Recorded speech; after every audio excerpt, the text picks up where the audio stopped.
Maybe you've been coming to church for a long time. Maybe you're even Christ followers. I want to talk to you today about those of you who know that you are created by God for a purpose. I want to talk to some of you. Doesn't matter what phase of life you're in, but you know that you were created by God for a purpose. Now, some of you might not know what that purpose is. Some of you might be 70 today and say, hey, I know I still have a purpose here on earth. Some of you might be 15. Some of you might be 10. I want you to know God created you for a purpose, and he has a plan for your life. So I want to talk to those of you who want your life to matter.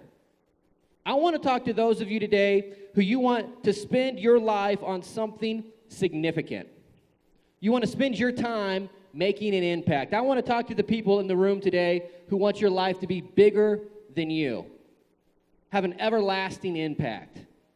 That's what we're going to be talking about today. We're going to be talking about how we can make a difference in this world for his glory, and how our lives, we can multiply its effect by living out the calling that God has placed on our lives. See, today I want to talk to you guys about how you've been called to live on mission. We have this thing inside of us that we want to be a part of something bigger than ourselves. That's why we have things like sports, where we want to be fans. We want to feel like, hey, we don't say, oh, man, that's the Chiefs. We say, that's my team. That's the Chiefs. That's my team. Like, we claim ownership of that. Or some of you guys, you're crazy, and you actually like the Cardinals instead of the Royals, but that's okay. I'll forgive you. So you guys are like, hey, you know what? The Cardinals, that's my team. I can't wait. Baseball's back. That's my sport. I love the Cardinals. Okay. All right, so we have that. We have an affiliation for, like, that's my school. That's my town. We want to be a part of something bigger than us. We like to have pride in our town, in our communities, in our state, in our country. In our teams. We like to have pride because we want to be a part of something bigger than us. God has put that to our core. And the reason God put that in our core is he's actually called us to something greater than us. He's called us to something bigger than this moment. And so we have that in us. So that's what we're going to be speaking about today. We're going to be talking about how we can live on mission for something greater than ourselves, for something greater than the sum of its parts, how we can live on mission in Christ's church, something that's everlasting, something that is much, much bigger than us, something that's bigger than our country, something that's lived longer than the nation of our country. Our country is only 300 years old, yet we're pride of our country. Christ's church has been around for 2,000 years, and he's eternal. And his church will reign eternal. His kingdom will reign forever. We should have pride that we're Christians, not pride that we're Americans. We should be proud that we're a Christian. Romans 12, 4 through 5, Pastor Mark taught on this last week. This has kind of been our passage. Romans 12 has been what our series has been through for the last several weeks, if you guys have noticed. And this passage is where we're going to spend a lot of our time today, and that is Romans 12, verse 4 says, "For as in one body we have many members, and the members do not all have the same function." See, Pastor talked about that last week, right? How we are called to live in harmony. As the church, we're called to live in harmony, in unity with one another, that we all have a different role, a different function, but in that role or in that function, we're called to do it together as a family. And so Paul says in verse 5, "So we, though many, are one body in Christ, and individually members one of another." So if you weren't here last week, that was kind of the whole part of the message. I'm going to spend a little bit of time on that because we need to understand this before we can understand our calling. We need to understand this before we can understand the next verses that Paul writes. He's kind of laying the foundation for us, the church, on what we need to do in order to live for Jesus. And so I want to say this by starting off. Did you know that we are the church? Did you know that you and I are the church? Did you know we are the church? It's kind of a weird thing to think of yourself. Like, did you know you call yourself, I'm the church? Like, I want you to think about that real quick. Turn to your neighbor and say, I'm the church. Turn to your other neighbor if you have one, because we're social distancing, and say, we are the church. Okay. All right, so we're the church. We are the church.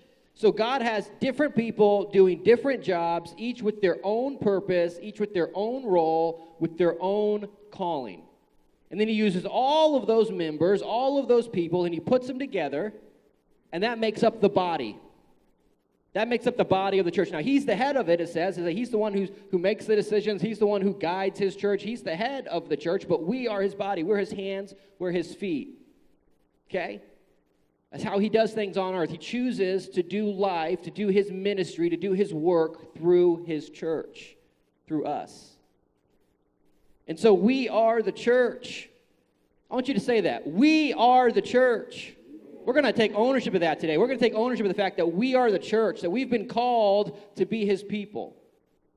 Matthew 16:18, it's a famous passage in the Bible, and it's one that has a lot of debate, actually, on when did the church start. And a lot of people say this is the moment the church started, right here. This was the moment. Where we find ourselves is Jesus was with his disciples, and he was with a place in Israel, and he was walking with his disciples, and it was a terrible place. It was actually nicknamed the gates of hell. What it was a temple where a lot of the Hellenistic people, the people, of that time who were idol worshipers, they would sacrifice babies in a bottomless pit, and they would also sacrifice virgins, and they would sacrifice other people, and they would kill them, and they would worship their gods, and they would have, they would have sex worship there, they'd have idolatry worship there, they had all kinds of just evil things.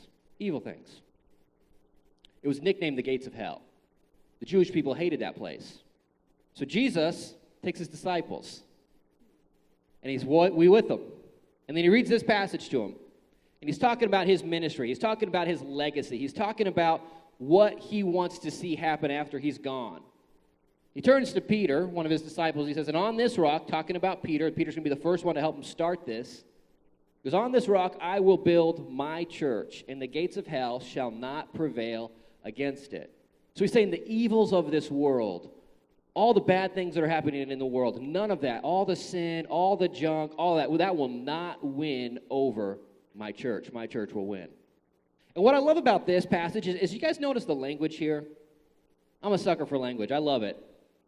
The language here, he says, he doesn't say, and on this rock I shall build the church and the gates of hell. He doesn't say that. No, he doesn't say, on this rock I will build a church and the gates of hell. No, he doesn't say that. He says, on this rock I will build my church.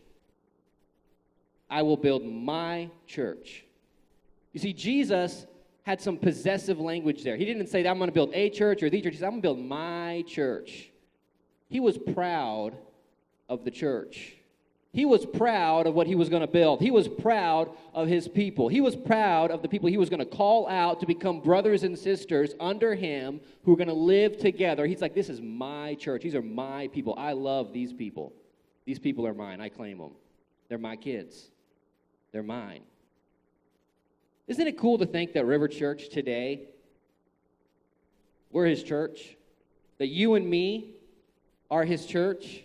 That right now, just like all the other churches all over the world this weekend are gathering together to worship God, and God is saying, I am proud of those people. I am proud of my church. I am proud of my brothers and my sisters who are worshiping together, who are doing life in community, who are loving like no one else, who are living out the calling that I've called them to. He said, I am proud of my church. I will build my church. I love that. I think that's so humbling for us to know that the River Church, it's not a building, it's not a place, but it's a people. We are a people. We are a people who love Christ and who love each other. We are the church that Christ is proud of. We are the church that Christ loves. We are his church. I love that. I'm going to keep saying that because I think it's awesome. It's pretty cool to think that Christ is proud of this family, this body right here. He's proud of River and the people that make up it. Not because we're of our building, not because of how much people give, not because of all the work that we've done when it comes to doing community outreach. No, he's proud of his people who are showing up to worship him and to love him and to love each other and to go out and love the world. That's what he's proud of. So much so that he says, I'm not going to let the evils of the world prevail against his people. I'm not going to let the evils of the world prevail against my church. I'm not going to let the evils of the world win. I'm not going to let Satan and everything he's got in hell overcome my church. I'm going to protect them. I'm going to unify them. I'm going to keep them on mission. You see, we have been called to do life as a family. We have also been called out as a family, as his church. Christ has called us by God to play a part in the body to make a difference that's bigger than us. You see, we are greater than the sum of our parts. Like you and I want my life to matter. You want your life to matter. We want our lives to play a significant role in some way. And for each of us, it's different. But I can only do so much, and you can only do so much. But together, when Christ calls us together to be that body, we can have exponential impact.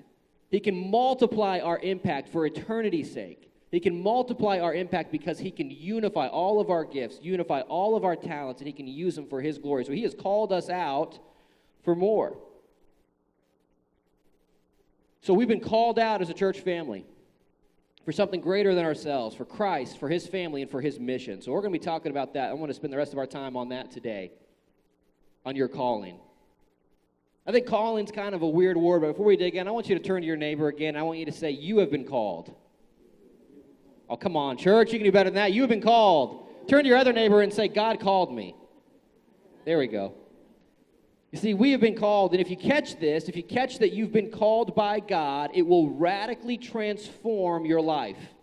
It will radically transform the decisions you make. It will radically transform the way you see the world, your world perspective, the way you see other people, the way you see how you spend your time and your energy and your finances, the decisions you make for your long-term goals and your plans and your dreams.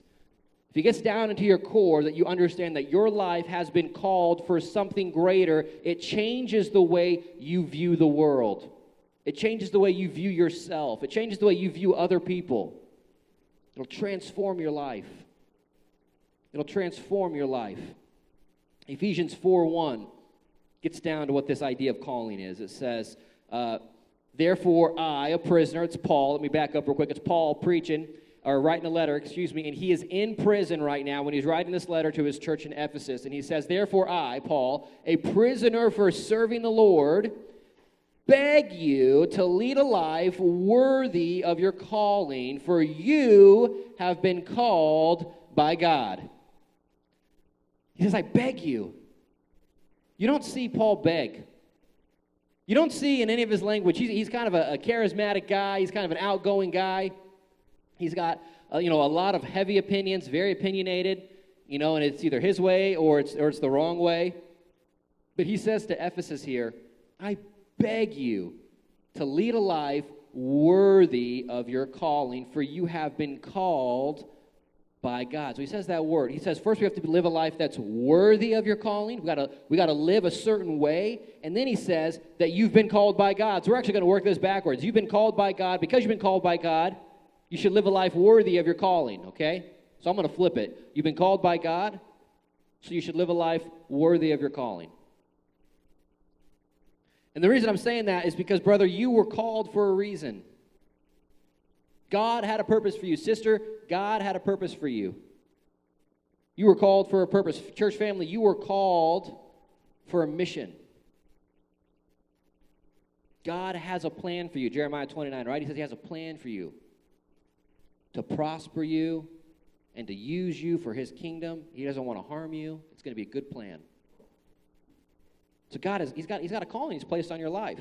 A lot of times we think about calling, we think about someone like myself that's surrendered to full-time vocational ministry, or someone like a missionary who is off to China or to Kenya or even like London or Germany, like a missionary that's going to a third world country or another even prosperous country that just doesn't have a lot of gospel. And so, we think about missionaries that go all over the world. We think, okay, well, that's someone with a calling. Well, did you know that right here, Paul is saying, no, you were called.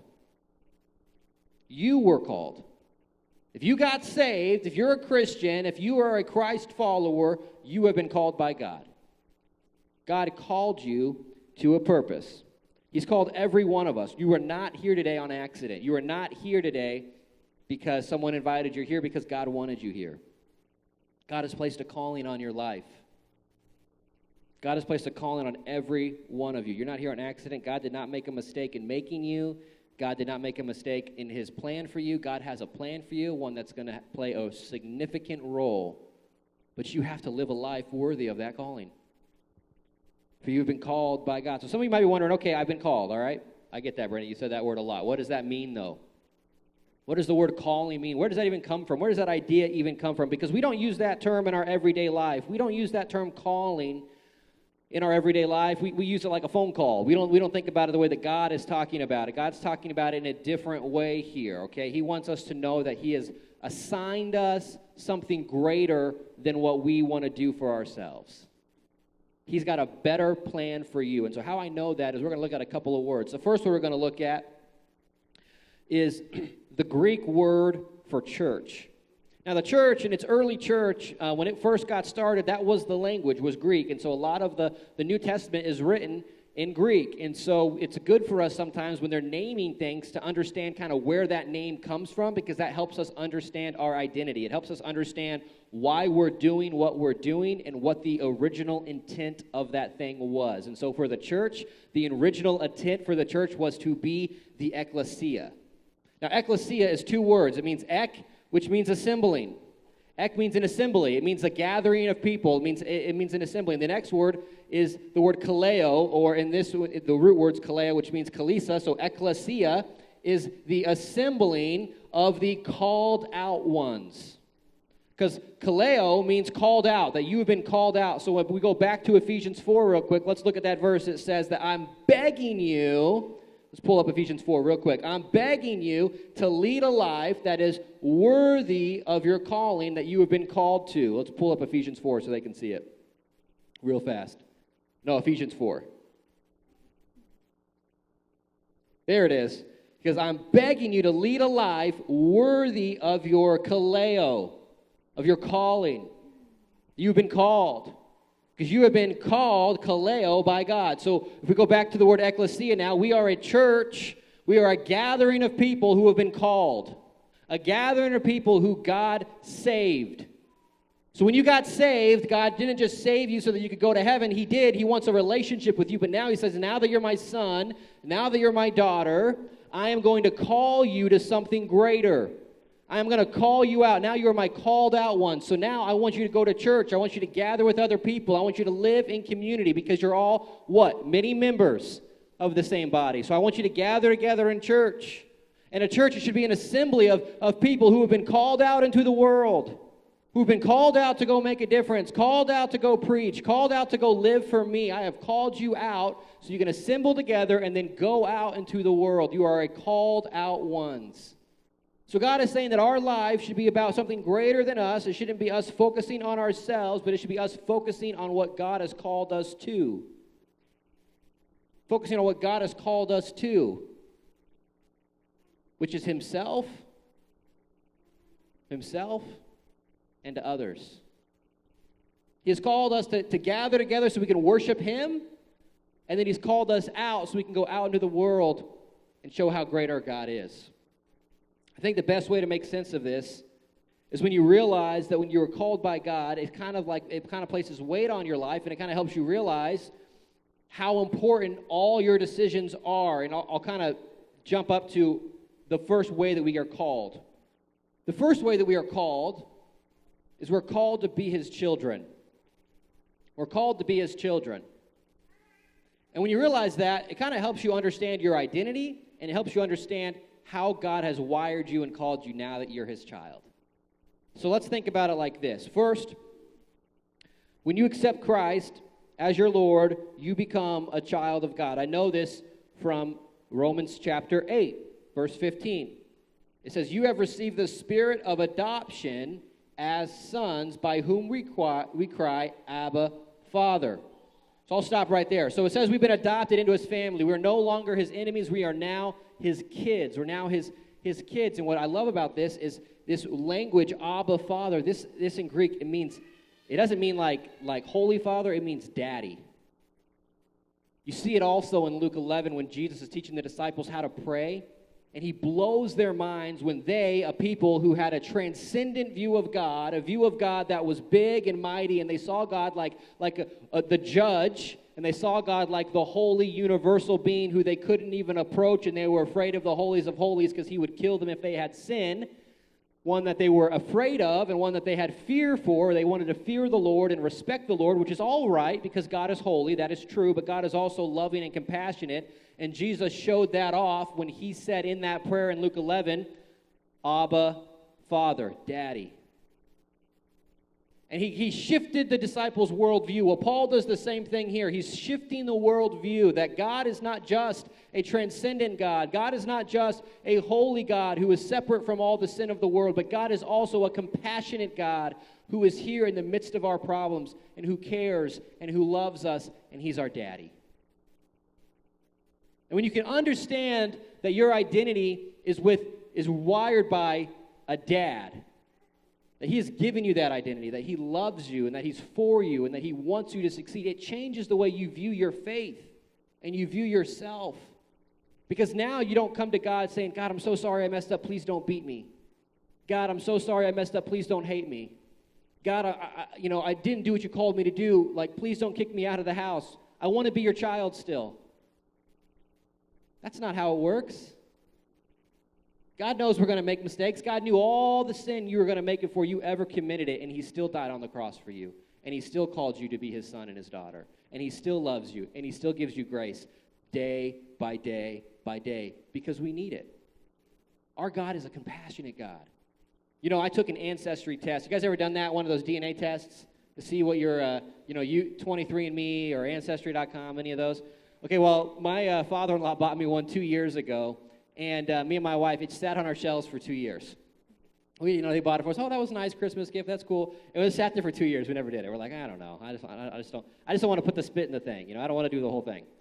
So then we finally did it. We finally did it about a month and a half ago, and I finally got my results a couple weeks ago.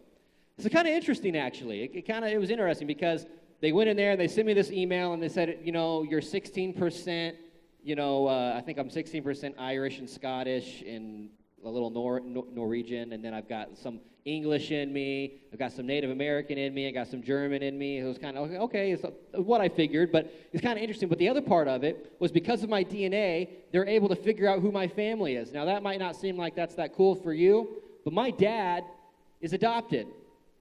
And he didn't know his biological mother at all. In fact, in the 60s, they didn't quite do paperwork the same way they do paperwork now. And it was a weird thing where this person says, hey, you want a kid? Yeah, I'll take a kid. And my grandma, she got my dad. She couldn't have kids, so she got my dad, and there you go. She never met the lady, and it's off to the races, and she raised my dad. So my dad's never met any of his family. He's never known anything about his family. So I took this DNA test, and I found over 2,000 family members.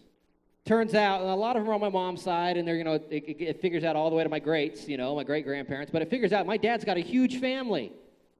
He was adopted, so he didn't meet any of them, but he's got a huge family. Some of them live in Kansas, some of them live in Nevada and California, some of them live all over the United States. A ton of them, almost 1,600 family members that are, because my dad's mom, she had a bunch of siblings, and he had a bunch of siblings himself that he didn't know existed, and then now he's got all these cousins, so my dad's taking that test too, and he's trying to figure out more of his family, because, some of my DNA was obviously on my mom's side, so he's trying to make sure he can figure out all of his family. He wants to figure out his dad's side and his mom's side. He's trying to get all of his family figured out. So it's kind of cool. And the point I'm saying there is we figured out our heritage. We figured out some of our story. We figured out a little bit more of our story, where we come from, what makes us us, and just how my dad was adopted, and because of that, we didn't know who we were, but now we're his kids, and now we know, okay, this is what his life is, and this is what our family is, and this is kind of what our tendencies are. That's kind of interesting. We start to see patterns develop. Well, the same thing is true in Christ's family, in God's family. We've been adopted. We were adopted into his family, and now we have a new heritage. We're no longer our old heritage. We have a new heritage. It's kind of like the idea of this. I don't know when you got in trouble when you were kids, but when you got in trouble, did your parents ever say what my parents said to me, you got to live up to the house name, you got to live up to the Scott name? Come on, you're a Scott. That's what they used to say to me. You're a Scott, Brennon. You got to live up to your name. You're a Scott. You got to be worthy of your name. You got to live up to your name. Did anyone else have that? Did any of their parents ever do that to them when you got in trouble? Come on, act like a Scott. Don't talk like that. Maybe it's just my family. I don't know. But my family did that. And so I do it to my kids now. When Nevaeh is not being nice to her sister, I say, Nevaeh, you're a Scott. You got to love your sister. You got to show her love like we show love. You got to, talk nice. We don't make fun of people. We don't do this. We don't do that. You got to act like we act. You got to act like the way we expect you to act, because you're a Scott. You're my daughter, and my daughter's going to act a certain way. I have an expectation on how she's going to live.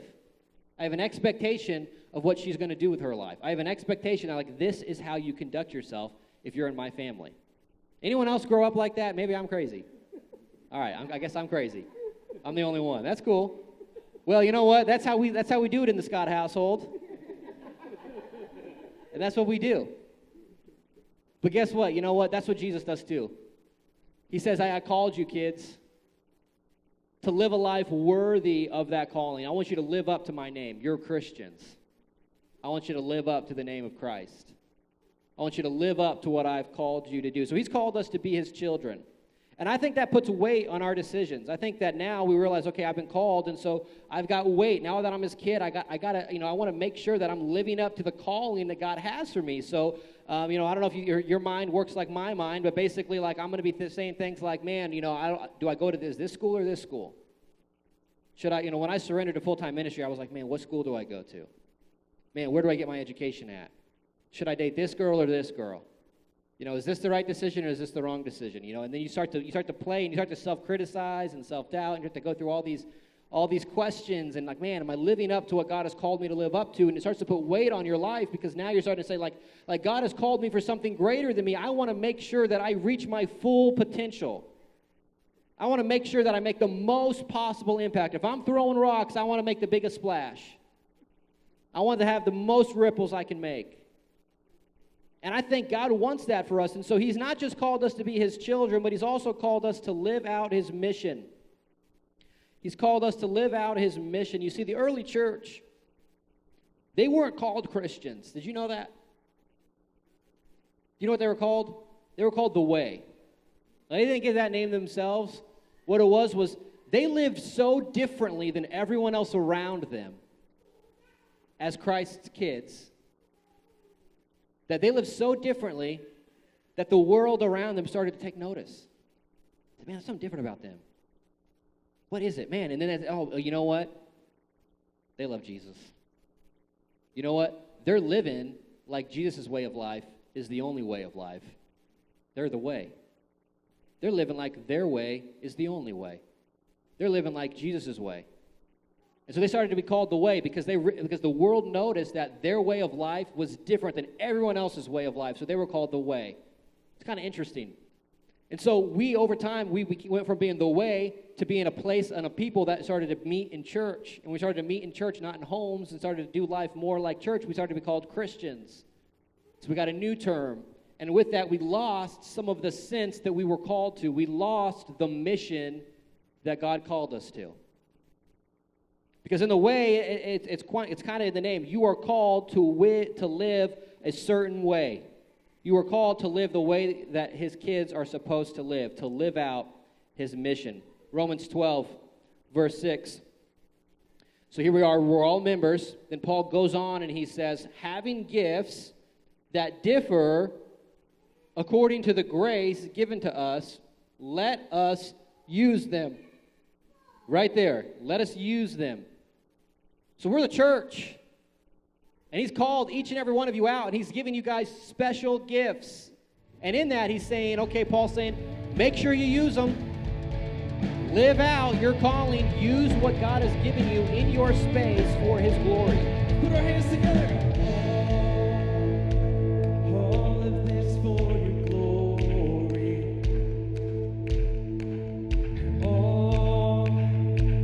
All of this for your glory.